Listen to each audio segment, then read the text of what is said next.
Hey guys, welcome back to our Christmas Coloring Page 2019 Part 4. Now, so far we've colored the garland at the top of our page, we've colored and texturized the Christmas tree, and we've taken care of the cast of characters at the base of the tree. And today we're going to be coloring all of the ornaments, and this page has a lot of them, so let's get right into it.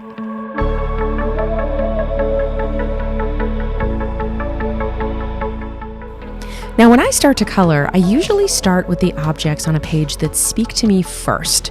And when it came to these ornaments, it was these star shapes, which I decided would be the perfect thing to color gold. So using a similar technique and the color palette that I'd previously used for the gold on our garland, that is where I began. And hindsight being what it is, plus you guys know that I've mentioned in the past that I'm rather predictable when it comes to color. Now, I kind of wish I hadn't gone so predictable on these stars.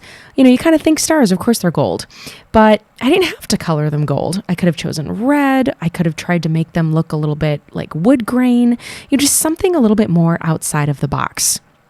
So on a page for next month, I think I'm going to have to force myself not to color anything in sort of its normal, like standard color. Does that make sense? Like if there's trees, I'm going to have to color them blue or something like completely outside of my comfort zone. I think that would be a lot of fun, and it would kind of stretch me, kind of force me in that direction just to, lose my predictable kind of mindset. So while these stars do look great, I would have loved to push them just a little bit further. Moving on, I want to try to spread out my red color a bit more across the page just to help balance it out. So I think that these big bauble ornaments on the tree would be the perfect place to do it. And I'm going to start with a light pink acting as my highlight color. Now, ornaments are usually glass or some kind of surface that's very reflective. So you'll have that great kind of shiny, like mirrored finish on them almost. And on circular objects, I like to use a crescent moon shape about a third of the way in from one side that really mirrors the curvature of that ornament. That's where I like to place my highlight. Then I simply surround that highlight with a gradient of reds, starting with my lightest and then going all the way to the darkest.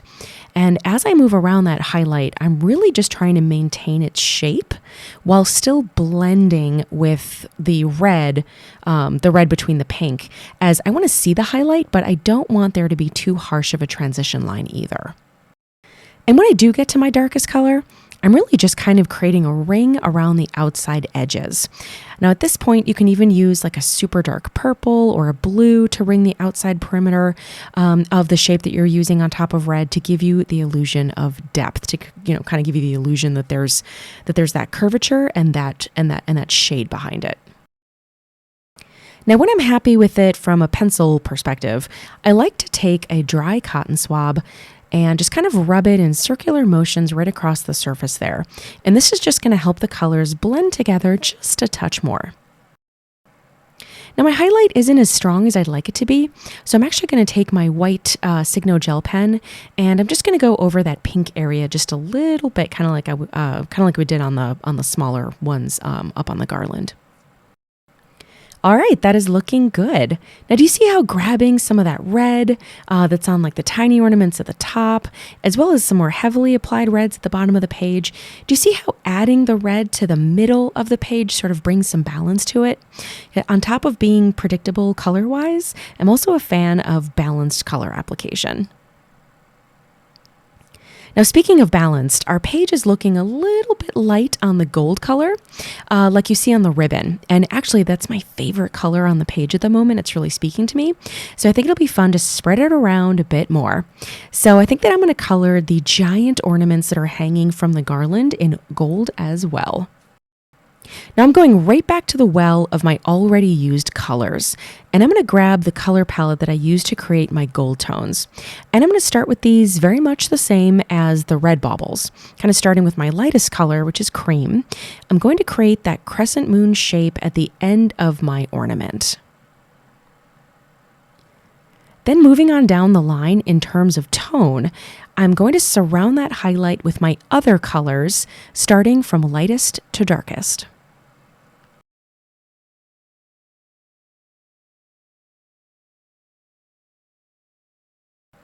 Now going back in over top with this burnt ochre color. This is a fantastic color to use kind of as your blender when your other colors are laid down. It's kind of the perfect like finishing touch that adds a little bit more of like a metallic finish when you layer it over top of your other colors with light pressure. Now you'll notice on the next ornaments, especially the spherical ones, that I'm laying down my cream in a much larger area than the smaller crescent shape that I'd used on the red ornaments. And I'm actually doing that for a reason. Now to create my gold tones with these colors that I'm using, these 5 colored pencils, utilizing the cream as my base layer, when I add the other colors on top, it really gives me more of that dynamic gold when I'm kind of all said and done. And I'm still intentionally leaving that crescent shape of kind of pure cream or that highlight when I use my other colors. I'm just utilizing that base layer and covering most of that with my other colors. And again, that's really going to kind of help sell that overall gold tone. Now, red is such a strong color on its own that I didn't really have to rely on any kind of underlayer of pink to sell the fact that they're red. Red is red.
All right, same color palette be damned.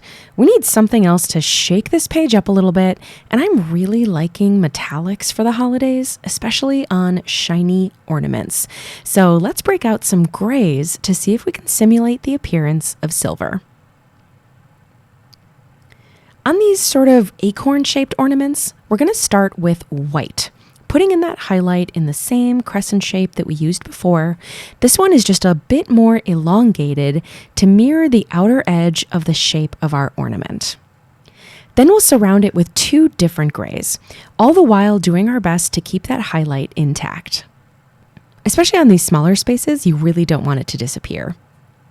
Now for the darker gray, I'm pushing on my pencil a bit more than I normally do. And I don't have a ton of grays with my Faber-Castell set, and you can really get multiple tones just by lessening or adding pressure to the same pencil. And with these grays, and with the harder pressure, I'm really getting the color tone that I'm looking for. Now this silver is working out pretty well, so I'm also going to put it on the smaller baubles on the tree, and as well, I'm also going to place it on the kind of starburst shapes that are on the smaller garland that the birds are holding up across the tree as well.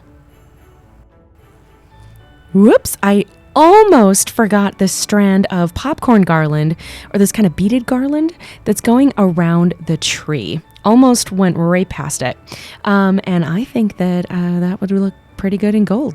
How about you? Okay, I don't know about you, but I'm a little ornamented out.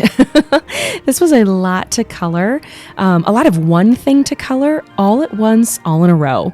I normally jump around the page quite a bit, so that was very much kind of out of my normal process. But it does wrap up our ornament section of our page, so what's left?